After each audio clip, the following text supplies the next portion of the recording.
여러분, 욕실을 타일이 아닌 벽보드와 새로운 바닥 자재로 시공하는 영상 많이 보셨죠? 요즘 국내 대기업뿐만 아니라 자재를 구매해서 시공을 해주시는 개인 사업자분들도 많으신 것 같습니다. 간편하게 보이고 셀프로도 할 수 있을 것 같아. 우리 집에도 한번 해볼까? 생각하시는 분들도 많으신 것 같아요. 저도 한 10년 전 벽보드와 바닥 자재가 새로 나왔을 때 중국과 일본에서 직접 수입해서 시공해본 경험이 있는데요. 그때 전국으로 돌면서 시공을 해드렸던 기억이 새록새록 납니다. 그런데 한 번 하면 10년 이상 사용해야 되는 화장실 인테리어잖아요. 이런 걱정도 있으실 거예요. 약해 보이는데 물을 많이 쓰는 욕실에서 괜찮을까? 바닥 자재가 습기에 약해 보이는데 오래 써도 괜찮을까? 벽보드 내부에 곰팡이가 생기지는 않을까? 고급스러워 보이려고 인테리어 하는 건데 기껏 하고 나면 싸 보이지는 않을까? 여러분들의 궁금증을 직접 시공을 하고 있는 30년 경력의 욕실 인테리어 대표가 싹 알려드리겠습니다. 타일 욕실뿐만 아니라 벽보드 방식의 욕실도 100건 이상 시공하신 대표님이랍니다. 벽보드와 바닥 자재로 시공을 고민하고 있으셨던 분들은 이 영상을 끝까지 봐주세요. 두 방식의 장단점을 확실하게 알게 되실 겁니다. 대표님, 그리고 여기 시청자분들이 요즘 궁금해하시는 게 많던데, 그 하루 만에 끝나는 욕실 인테리어 있지 않습니까? 요즘 뭐 대기업에서도 많이 하고, 또 일반 그 시공업자들이 벽 판넬하고 바닥재. 그래서 이제 대표님도 예전에는 이 하루 만에 끝나는 욕실 인테리어 해보셨지 않습니까? 많이 오래 했죠. 벽 판넬도 해보시고, 바닥재도 해보시고, 이제 그 키보드라는 건데, 해보셨는데, 거기에 이제 장단점에 대해서 좀 궁금하신 점들이 많으시거든요. 소비자분들이 궁금해하신 건 제가 좀 적어왔는데, 이게 좀 여쭤볼게요. 예. 네. 이 벽 판넬이랑 바닥재로 시공을 하고 나니까 그 마감이 임시로 주고 하거나 새 놓는 집 같다는 이런 느낌이라는 댓글이 쓰시더라고요. 그럴 수밖에 없거든. 아, 기존 타일 위에다 키보드라든지 마그네틱 보드를 처음에는 그 마그네틱 보드를 국산 어느 회사에서 받아서 쓰다가 중국에서 받아 쓴다고. 뭔가 하면 고압축 스티로폴. 스티로폴을 굉장히 밀착시켜가지고 굉장히 가볍지. 네네. 가볍고, 이제 그 표면을 필름 필름 처리해가지고, 네네. 예, 그렇게 만드는 건데, 이게 타일은 독이 말 그대로 흙으로 만든 거기 때문에 어느 정도 숨을 쉰다는 개념이고 네네. 물기도 빨아들이고 네네. 근데 이 CC보드는 플라스틱이고 스티로폴 압축이면 전혀 안 받아들이겠죠. 장점을 안 빨아들인다는 게 장점이지만 그게 가장 큰 단점인데 숨을 못 쉰다는 건 안에서 습기가 그대로 있다는 건데 그러면 무조건 곰팡이가 핀다고 봐야 돼. 거의 100%. 곰팡이가 뭐 습기가 밖으로 못 나가면 안에서 머문다는 이야기인데 기본적으로 안에서 에폭시 본드나 아니면 실리콘 가지고 밀착을 시키는데 네네. 바닥 그 벽면이 정말 수직이 아닐 때는 공간이 생길 거고 네네. 그러니까 습기가 안에서 찬다는 거거든. 그러면 그게 기본적으로 곰팡이가 많이 핀다고 봐야 돼요. 그리고 또 장점을 이야기하면 판이 600 각으로 해서 길이가 천장까지 한 번에 나오기 때문에 매치선이 없기 때문에 그러면은 판넬이랑 타일 사이에 공간에서 곰팡이가 생길 가능성이 그 사이에서 많다. 무조건 생기니. 그러니까 타일 위에다 덮방을 하는 걸 기준으로 간다고 봐야 되는 거거든. 그러니까 하루 만에 되죠. 철거하고 그걸 한다는 거는 수정 기구를 다 달고 하루 만에 그건 말도 안 되는 거니까. 그런 특성이 있네요.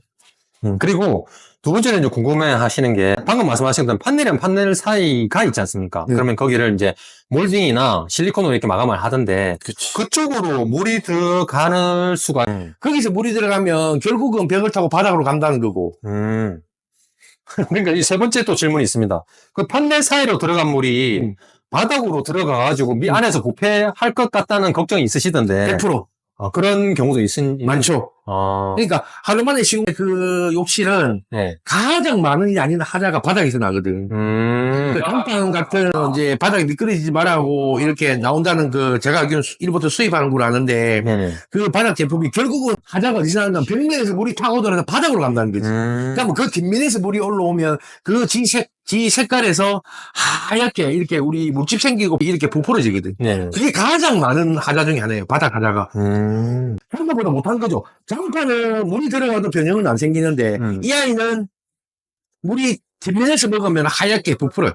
이렇게 색깔이 변하면서 부풀거든. 마르면 또 다시 돌아가고. 그 벽 판넬이 평변 현상이 혹시 생기지 않을까 걱정하시거든요. 벽은 평변이 안 생겨요. 아, 바닥이 생기지.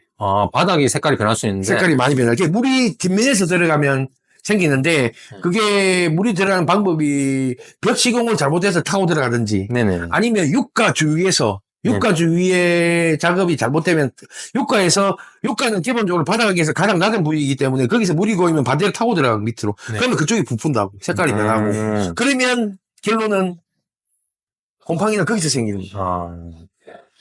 철거를 해보면 엄청나더라고. 몇 번, 철거도 해보셨네요? 하자도 엄청나게 내가 많이 보러 다니고 했는데. 네. 그리고 육과 주위를 장판 같은 바닥재를 까고 난 다음에 마감을 뭘로 합니까? 보통, 기본적으로 바닥은, 예. 에폭시 같은 전용 본드가 있어요. 네네. 바닥을 까는. 네. 그거를 깔고, 그 주위는 그걸로 집어넣고 나서 한 번 더 실리콘으로 마감을 하는 방법밖에 없거든. 그 이상은 없어. 그럼 실리콘 마감 후에 거기 세월이 지나면 떨어지거나 안으로 좀 물이 들어갈 것 같은데. 당연하지. 괜찮습니까? 그렇게 될 가능성이 굉장히 크죠. 그러니까 안쪽 물이 들어가면 이제 색깔이. 늘 집에서 사용을 하기 때문에, 네. 물은 또 계속 쓸 거기 때문에, 네네. 거기서 마를 수도 없는 거고, 그럼 계속 차이에 쓸 거고, 그럼 거기서 곰팡이 생기든지, 바닥이 뒤집어지든지, 색깔이 변하든지, 물이 안으로 배었을 때는 그 주위가 색깔이 변해요.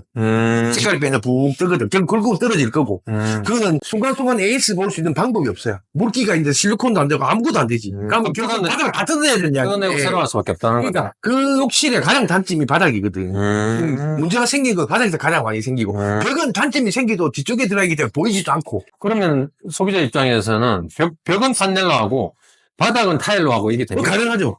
그럼 막 그 판넬과 타일 사이에 만나는 부분은 뭘 어떻게 네네. 실리콘을 쓸 수도 있겠네요. 실리콘 사도 되고.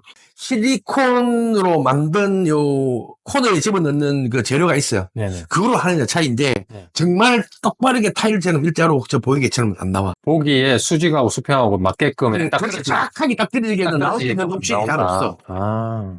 그러면 이제 마지막 질문인데 판넬 욕실을 추천하는 집. 판넬 욕실은 컨테이너 같은데, 아니면, 선박. 네네. 선박이나 컨테이너. 그러니까 쉽게 얘기하면 벽 자체 로링이 있는 집. 그러니까 콘크리트를 만든 집은 전체적으로 벽이 움직이는 경우는 거의 없는데, 네네. 선박이나 컨테이너 집 욕실은 움직임에 따라서 이게 변형이 생기거든요. 조금씩 쇠기 때문에 네. 이렇게 미세하게 틀어진다고. 그러면 그게 틀어지면서 타일은 탁 틀어지면 탁 터져서 떨어지기 때문에 네네. 제가 옛날에 크루즈선 같은데 네네. 그거 할 때 그거로서 많이 해줬거든. 그래서 선박 욕실도 일을 할 때 네. 그 선박 욕실은 우리가 눈에는 안 들어와도 배가 움직이면서 충격을 받으면서 벽에서 계속 잔진동이 오기 때문에 타일을 해놓으면 네. 얼마 안 지나면 다 떨어진다고. 네네. 바닥도 떨어지고. 그때 일본에서 지진 나가지고 이 살고 있는 임시숙소 만들 때 컨테이너를 우리나라에서 부산에서 기장에서 만들었는데 그거 할 때 욕실 공사할 때 안에 그거로 다 해줬다. 타일 공사를 먼저 해서 가져가니까 그 타일이 일본 도착하니까 전부 다 쏟아져 있는 거예요. 그냥 이거 방법이 없나 해서, 그럼 이거는 무조건 100% 쏟아질 일 없으니까, 이걸로 합시다 해서 내가 그때 컨테이너 욕실 만들 때, 그걸 내가 해줬었거든.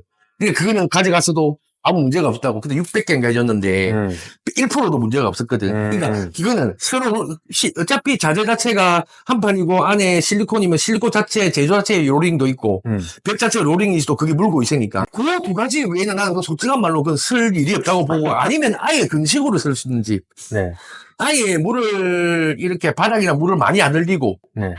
그렇게 쓰는 집들은 가능해. 근데 정리를 해보면 컨테이너나 배처럼 이렇게 단진동이 많아가지고 무거운 타일을 붙였을 때 떨어질 수 있는 곳은 가능성이 큰 집은 이걸로 붙여도 아무 상관이 없어. 가벼운 이런 판넬로 하는 게 좋고 아파트나 이런 주택 같은 가정집에서는 대표님은 무조건 타일은 맞죠. 타일을 추천하신다. 우리나라처럼 욕실에서 물을 많이 쓰는 나라는 무조건 타일이 맞아. 내구성이 비교가 안 되네. 그 판넬 욕실은 내가 부산 경남에 있는 거 거진 다 하면서 진짜 한 1000개 이상은 했는데 하자가 너무 많이 나지. 알겠습니다. 오늘 궁금하신 거 말씀해 주셔서 감사합니다. 안녕하세요. 저희는 인테리어를 하는 형제입니다. IMF 전부터 했으니 벌써 30년이 넘어가네요. 요즘 인테리어 시장은 대기업이 막강한 자금력과 마케팅으로 많이 장악한 상황입니다. 저희도 어쩔 수 없이 몇 년 전 대기업 시공팀으로 들어갔습니다. 대기업에서 계약을 따면 저희가 시공을 하고 수당을 받는 구조였습니다. 처음엔 수당도 많고 일거리도 많아서 좋았습니다. 또한 저희 형제는 시공을 오래 하여 손발이 잘 맞아 더 많이 일할 수 있었습니다. 그런데 갈수록 수당이 줄어들더니 절반으로 떨어지더군요. 시공비가 바뀌지는 것은 고객님께 드리는 혜택이라 생각하고 참을 수 있었지만 중간관리자의 갑질은 정말 참기가 어려웠습니다. 대기업의 특성상 중간관리자가 있습니다. 잘 보이도록 아부를 해야지만 일을 받을 수 있었습니다. 이런 갑질과 인격 모독을 저희는 더 견딜 수 없었습니다. 그래서 저희는 독립하여 이렇게 유튜브로 인사를 드리게 되었습니다. 대기업보다 더 저렴하고 멋지게 시공해드리겠습니다.